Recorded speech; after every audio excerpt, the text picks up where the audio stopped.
Namaste, namaste to everyone, and welcome to WEDhyan Wednesday sessions. We are on week 3, and as you all know, in these sessions, WEDhyan Wednesday sessions, we are talking about the topic overall, the mind power, and how do we use it in our day to day lives so that we can live a better lives. Today's session, I'm going to share mainly about 2 points. And those 2 points have got channeled to me, one 2 weeks ago and one just 15 minutes before the session. So today's session is going to be very powerful and something which will be absolutely very important for the group which has joined right now. So before we proceed, I will ask one question to all of you, and all of you please reply with respect to your options. All of you would definitely have gone through, either recently or in your overall life, there would have been some challenging situation in your life. Challenging, or you can, in other words, put, a very painful situation in your life. So during that situation, or after once that situation has got over, what change has it got in you? Option A is it has made you softer, and it had made you a nurturer. And option B is it has made you hardened and highly guarded. So everyone, please put whatever your option is in the chat box so that I can understand the pulse of this group better. Okay, so option A is, I'll just post it in the chat box, softer and more nurturing. And option B is, it has made you more hard and guarded. All right. So now let us get into the hardcore subject of today's. 2 weeks ago, I went for a meditation trip to Vizag, which is there in Andhra Pradesh. And every day I had back-to-back sessions, and I was meeting so many pyramid masters and so many new meditators. So during this entire process, what happened? Back-to-back travel. Also, you have to take care of your office work from home, the regular Akashic record sessions, plus meditation sessions and meeting new people. So overall, it was a roller coaster of lot of energies. So finally, on the last day, on the day 3 when I was there, again I had back-to-back sessions in different places. And on the last session, once the last session got completed, I finally went to a pyramid meditation center where it was my first meditation centers, you can say. So it has been since almost a decade I have not been there, and they have constructed a pyramid. And from a very long time I was hearing about the miracles that happens in that pyramid, and how that pyramid is, it has really transformed people, their lives, the space around. And I was so inspired to go there and meditate. So my only agenda was go to the pyramid, meditate and come back. But once I went there, so many women just came up and they were waiting to meet me. But already having given so many sessions, I was really running late of time. So I thought, okay, let me meditate and then I'll just say hi to everyone and I will leave, because I was running short of time. The moment I went up, the pyramid was very calm, very soothing, very welcoming, and with full of warmth. The name of the pyramid is Mahavatar Babaji Pyramid Meditation Center, and even the pyramid was also named on Mahavatar Babaji. So whoever follows me on Facebook and Instagram, you would have seen I have posted a reel about it. So I went there. The moment I stepped in, and It's a very small and cozy pyramid. I just sat in meditation. There was nobody. The moment I closed my eyes, immediately I heard a voice saying, Shravya, Shravya, Shravya. I heard it, and when I saw who was it, it was Mahavatar Babaji. He was calling me. So immediately my next response was to ask, to wait for what message he gives.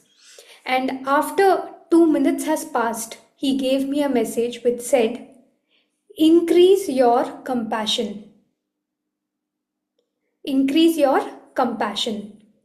So immediately in the meditation, I started, the mind started working. Okay, increase the compassion. So, in what ways?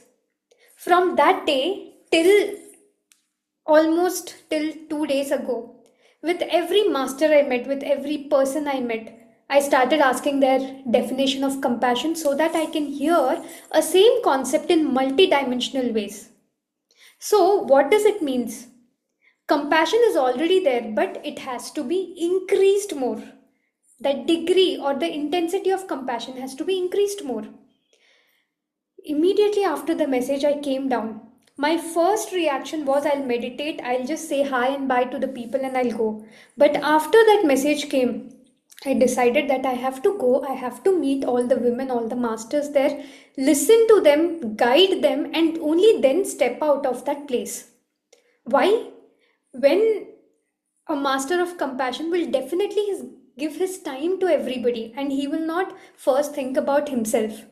So, keeping all the other priorities aside, I went, I met everybody, and in that, one lady who was actually one of the main, or you can say the organizer, or the main pillar of that entire place, she has been through certain experiences through which morally she has got down.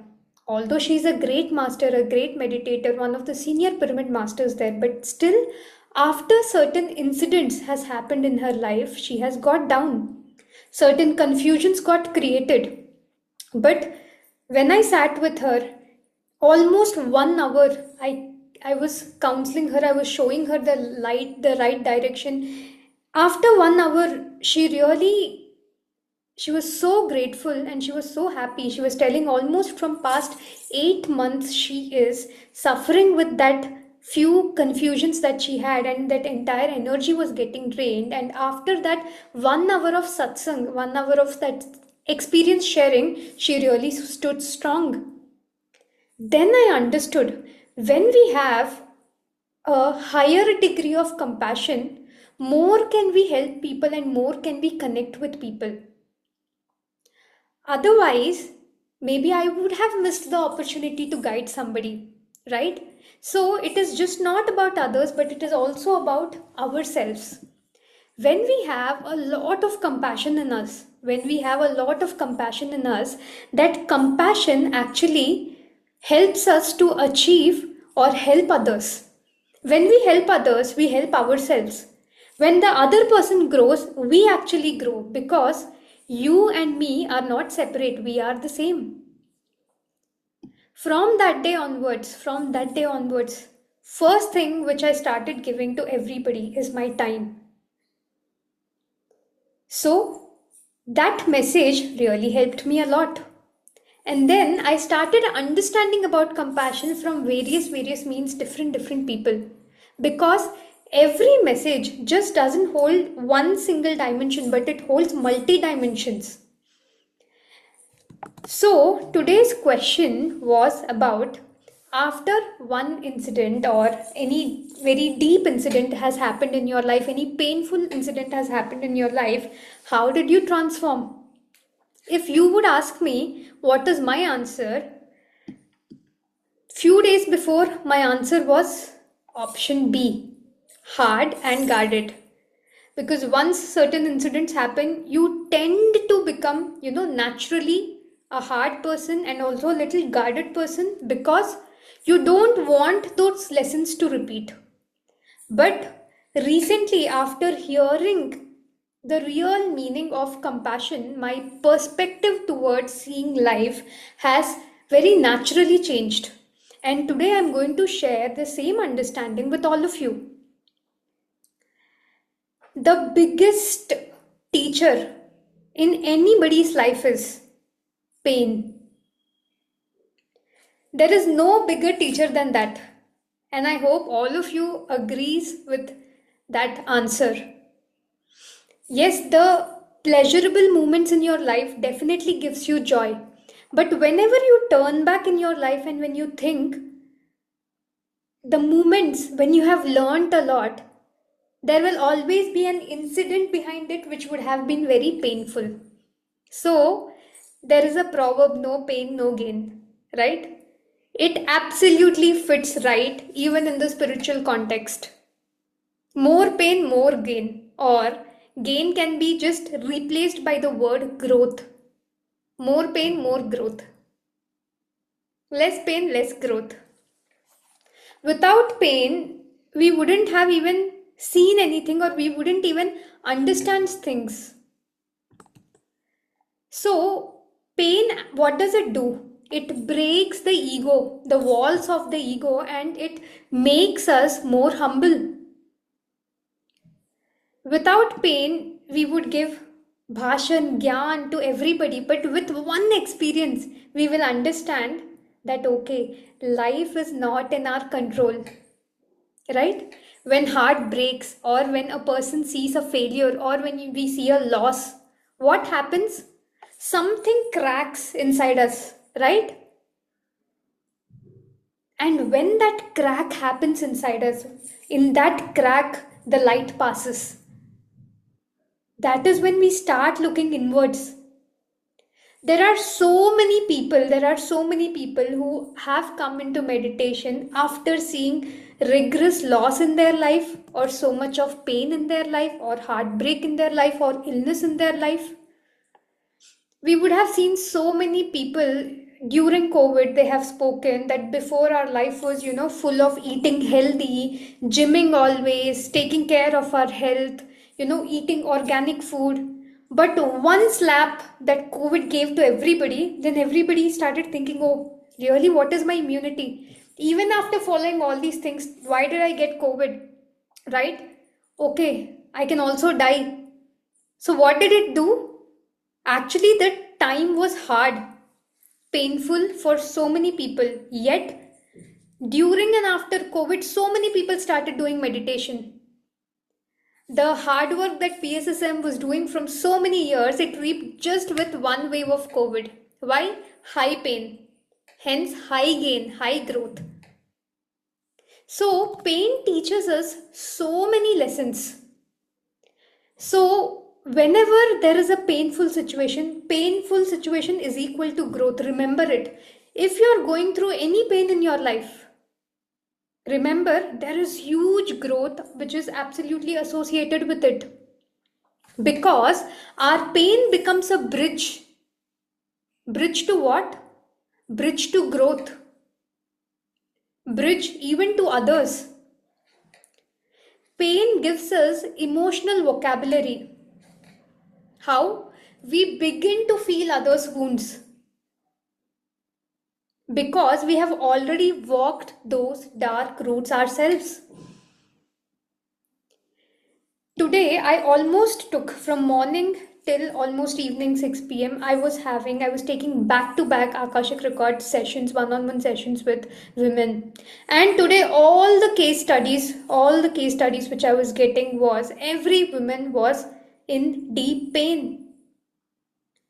But today, or you can say from past few days when I'm counseling them, a lot of change has happened internally in me. I am able to understand the other person even more better. Only sometimes when we understand things or we would have walked the path ourselves, we absolutely relate with the other person. Otherwise, it would all be conceptual.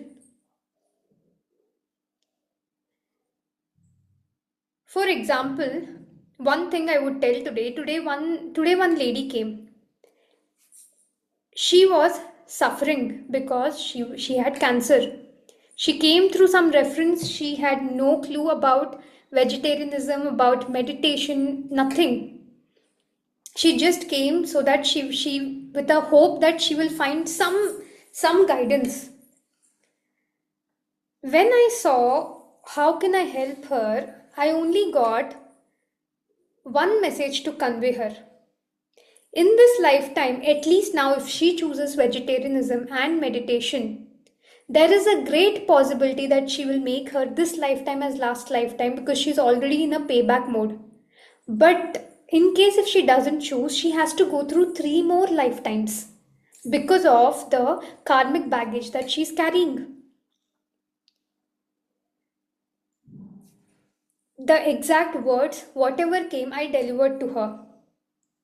And she said she was suffering from so many months, and before she felt she could achieve anything in the whole world. But after she diagnosed, after she was going to the therapy, she was so grounded, so humbled, and she started already getting into service. She's helping other cancer patients and everybody. But the moment she heard about the process of meditation and the importance of vegetarianism, one thing she said was, I will definitely give a thought about it. And when you are in the deepest pain, there is a highest opportunity for you to come into spirituality and inwards. Similar way, recently I met a girl who was telling me that, she chose a profession where she helps other women gets conceived naturally. Today we see because of so many reasons there are most common cases where a woman is not able to conceive and they're opting for IVF and for other means, right? So today we see it in everywhere, news, cases around us, and every woman is going through that pain. So when I asked her what motivated you to do it, she had no answer. She said, no, I don't know why I feel it. But when I sat in meditation, I saw in her previous lifetime, she herself went through a lot of abortions. And finally, at some stage in her life, she was able to conceive. So, because she went through all that pain, naturally she had that compassion to help women, especially with that sector. So, what did it do? A pain which she underwent, of course, in her past life, but it created a deep impact on her that lesson is still carrying with her. That today, after completing her studies, she is just into the path where she has stopped in her previous lifetimes. So, what did a pain do? It has created a deep realization within her and it has made to choose her the purpose of her life. So this way, if we see, pain actually builds, it creates a bridge from us to others. So that factor of pain is very, very important in our lives. Pain is not a sign of weakness, but it is a great sign of emotional strength. Yes, today there is pain and we may look helpless, we may look, what is the solution? But we must always understand that once the situation is over, once that phase is over, it builds a lot of emotional strength within everybody. So the society generally says, don't cry, be strong, right? What does the spiritual truth tells us? Spirituality says that the real strength actually comes from within after going through deep painful situations, and it is on us that what do we choose. So what does actually pain teaches you in one more dimension is it deepens our presence. It deepens our presence, and when a person by themselves they suffer, the mind naturally pauses. They don't understand what to do next. So what did the pain do? It has actually got you into the present moment. The pain makes you look inward. The pain makes you slow down. And that silence which we start finding within, it starts healing you. I remember I used to often meet with small accidents. And once what happened after I met with an accident, I got my hand fractured. And finally, I landed in hospital. There was a wait time, and then the doctor was seeing. And in that wait time, I just sat and I was thinking, what can I do next? Already, the accident happened. The hand got fractured. It has to be addressed. I cannot do anything except to just accept the situation and be slower, be calmer, and not to react like any other non meditator. So, actually, during that situation, even though I was in pain, there when I see inside, outside, yes, there was a little pain, not a little, there was pain, but inside, when I see, there was a great silence. And I was actually even laughing. I was thinking, what can I do? I just have to go through it. It can take 1 month, 2 months, or 3 months. Let me go through it, let me heal, and then let me see what actually the life offers me, what life, what lessons does this entire experience offers me. So, wounds becomes your entry point for light. It depends how do you take it. So, someone very rightly said the wound is where the light enters you. That pain makes us more wise. That pain makes us more intuitive. And it also makes us spiritually sensitive. Why? Because it introduces us to a deeper dimension of life, which otherwise we wouldn't have seen. We often see one thing after, some people lose a loved ones. Many people turn into meditation, they come into spirituality, or they get into seva or some kind of inner discovery. Why? Because that pain has taught them to go inwards. So the soul has meticulously planned for all those incidents. Pain teaches us to speak with much more gentle words. Words which has great gentleness, softness and kindness. When we have suffered by ourselves, we don't want others to suffer, right? So we learn to speak softly, check on people, hold that space. I remember before going through certain incidents in my life, I used to say, yeah, when some things happen, emotions comes, anger comes, you naturally react. But after certain incidents happened in my life, that emotions just doesn't go like that. That anger just doesn't come like that. That burst out, it no more happens, because previously I only knew theory, but after experience I just understood the concept that it has changed my system. So if anyone says, yeah, I know it theoretically, but I'm not getting it, it's not getting implemented, that means between the theory and the practical understanding, what is missing is experience. So, if you want to understand any concept, you have to ask for experience. After I got the message, increase your compassion, what did I do? First, I turned out all the books on compassion which I knew. I read so much in the next 2 3 days.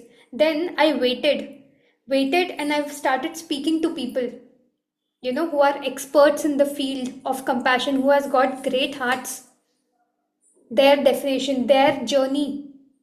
And then I am waiting for so many experiences. Every woman I speak to, every person I meet, I'm seeing how more compassionate can I be with them. Because that experience will make the concept, theoretical concept, practical. And one more important point, the last point for our first topic is always remember compassion begins with self compassion. You want to be great to others but harsh to yourself, doesn't work that way. What you want to give to others, give it to yourself as well. Remember, if someone is harsh to their own selves, they cannot be soft to others. That harshness automatically comes to others. So, healing always begins when we tell ourselves it's okay, I'm learning and I'm growing. So don't be overly strict with your own self. When we start treating our wounds with gentleness, with care, with kindness, we naturally treat everyone with that unconditional love and friendship.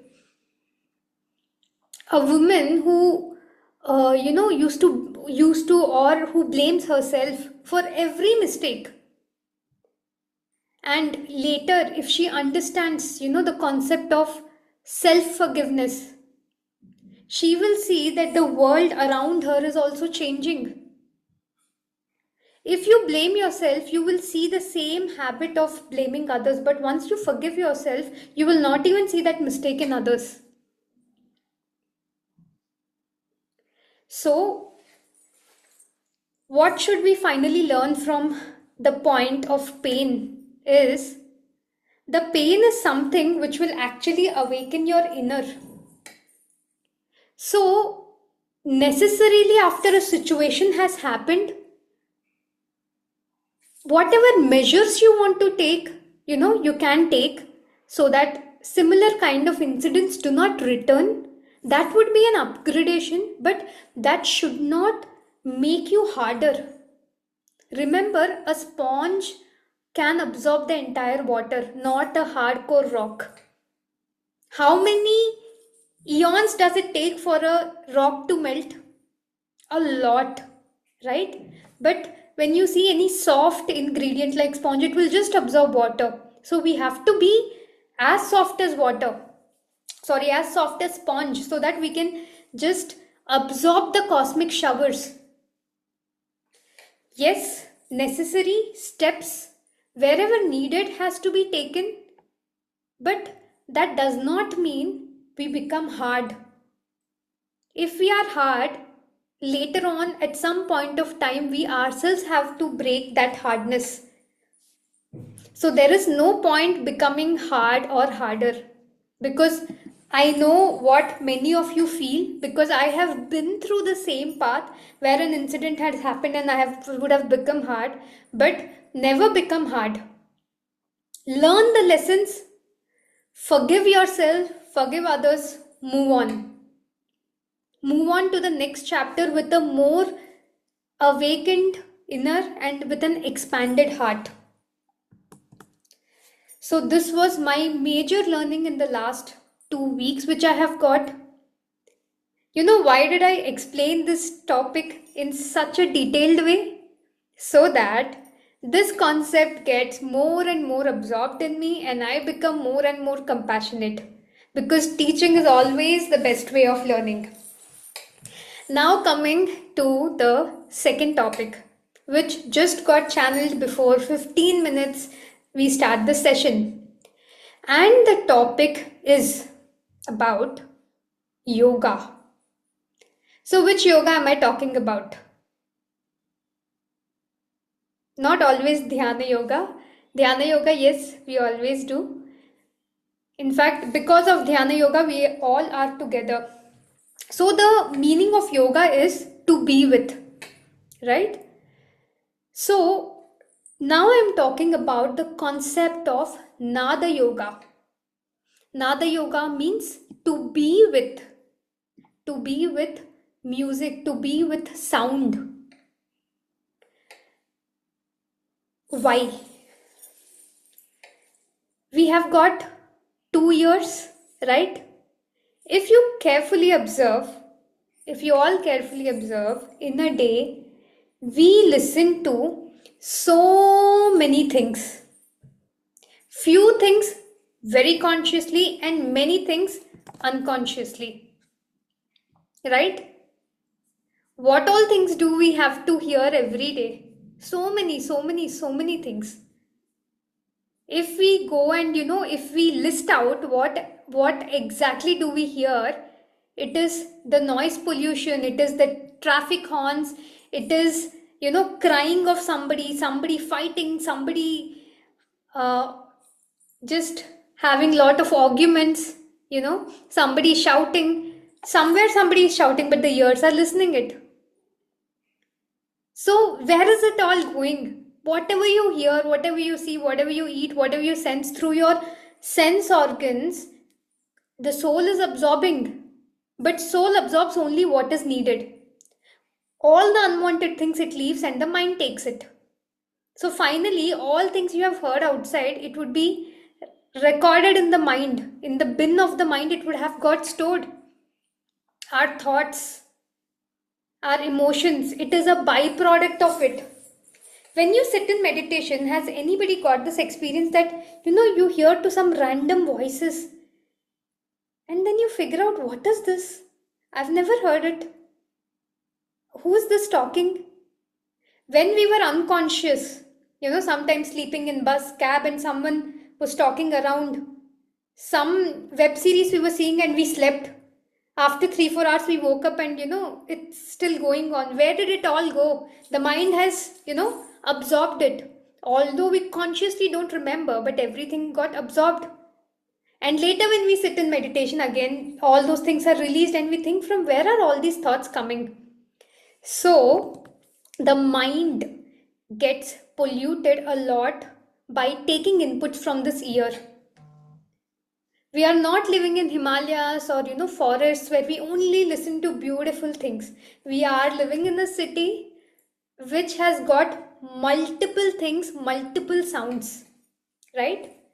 So where does this all go and impacts? It impacts our nervous system. It impacts our mental health, our emotional health, our physical health. Just like water forms patterns to vibrations, our mind also shapes to the sounds. So, if you hear something which is not pleasant, the mind shape will take place in that way. But if you hear something which is pleasant, which is beautiful, which is rhythmic, that will structure your inner systems also. In temples, when we go, there are bells. Someone just rings the bell, and the mind is just alert first and then calm. Not by belief, but because of the vibration that the sound carries. Remember, sound is equal to vibration, and vibration is equal to the mind state. That's why when we are in the peak of traffic and everybody is, just horning, we get irritated. Just an ambulance passes by, and what happens? A kind of shiver just goes through everybody. Why? That sound, tee, tee, tee, tee, it produces that kind of, vibrations. When a police jeep passes through, we all get alert. Is somebody going to catch us? Although we know we have not done anything and nobody is going to catch us. Why? That sound produces that kind of vibration which gives that kind of signal to the mind. But early in the morning, when you listen to a bird's chirping, we feel very relaxed. Why? Sound is equal to vibration, vibration is equal to the mind state. So our thoughts, our emotions, our nervous system responds to sound. So we must listen to the sound a lot, music a lot. Ancient yogis used sound to reach silence. Means they have used this Nada Yoga, union through sound, for meditation. Any pleasant Hindustani music, it could be flute, it could be tanpura, it could be a sitar, it could be a sarod, all these ancient instruments. You know what it does? First step is it will activate the mind. Then slowly it will melt it. That's why in PSSM we do music meditation. You try to sit in meditation, it will take you some time, but just turn on the music and then what happens? Immediately the mind relaxes. One small exercise which I've done 2-3 days ago is due to a get together event in my office. So many sounds, so many people, so much of mix of vibrations, the mind got affected. And after I came back home, it was little difficult for me to go into sleep because the mind got highly agitated, mixture of crowd, right?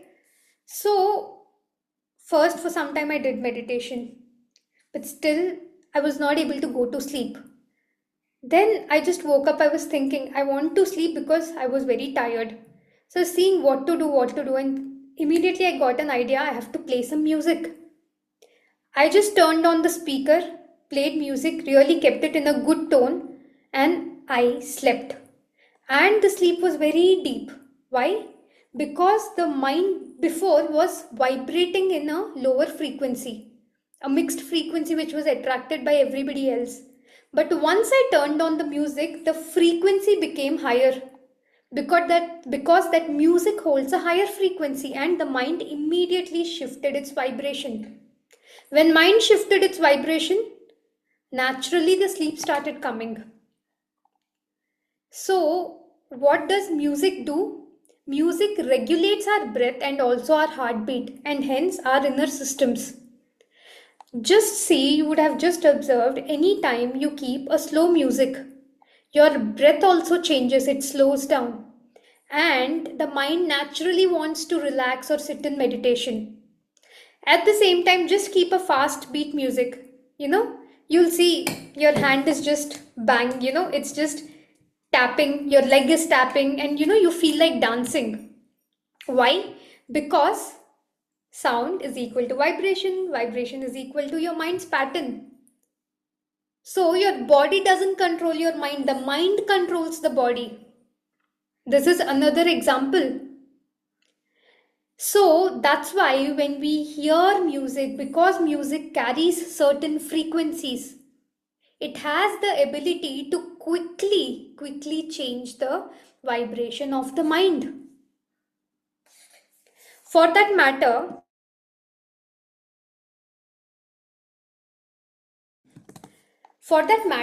even our own voice is the most healing instrument.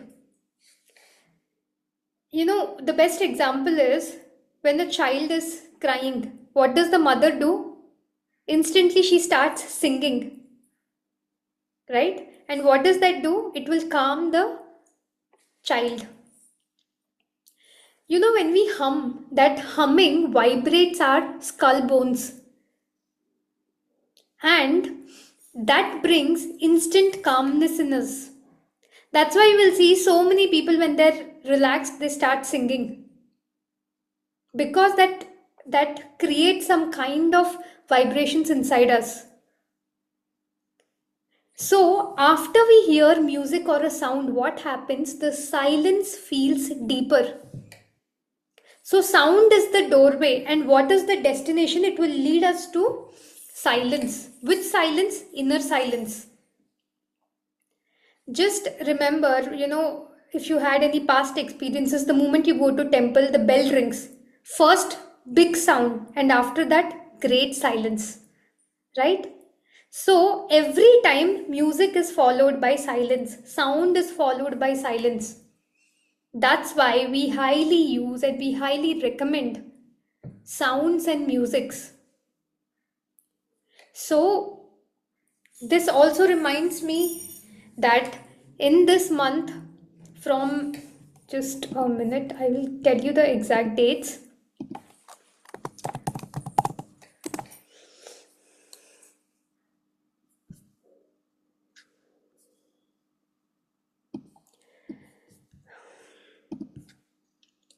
So in this month, from 21st to 23rd November, there is Music Fest in Pyramid Valley in Bangalore.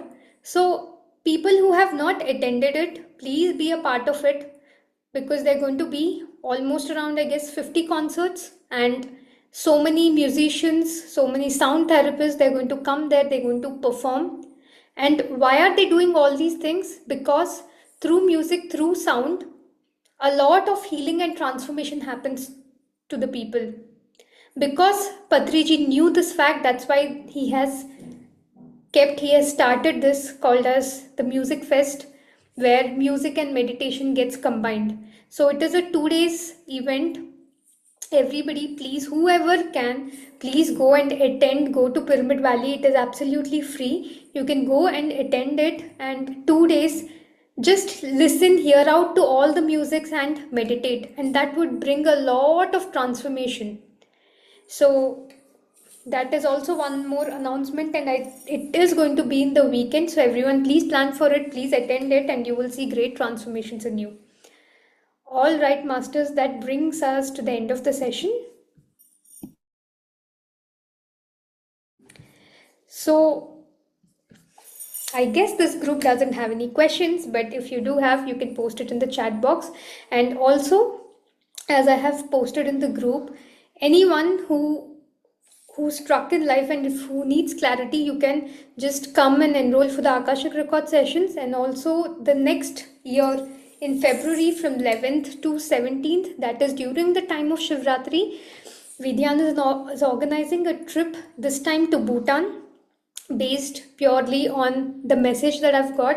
We are arranging a trip to Bhutan, and everyone who can come, please join to the trip. And more than a tour, I would say it would be a retreat, a transformative retreat where lot of meditation will happen in the forest, in the river banks, and in all the places where the energies are really high. So when we go there, when we meditate there, a huge transformation takes place in us. So, all right, masters, thank you very much. Please be a part of the group. All the updates would be there, and we would again connect the next week on Wednesday. So, all of you, stay tuned till that. Everyone, every day, please meditate, increase your heart's compassion, and I'll all see you next week. Thank you very much. Bye bye.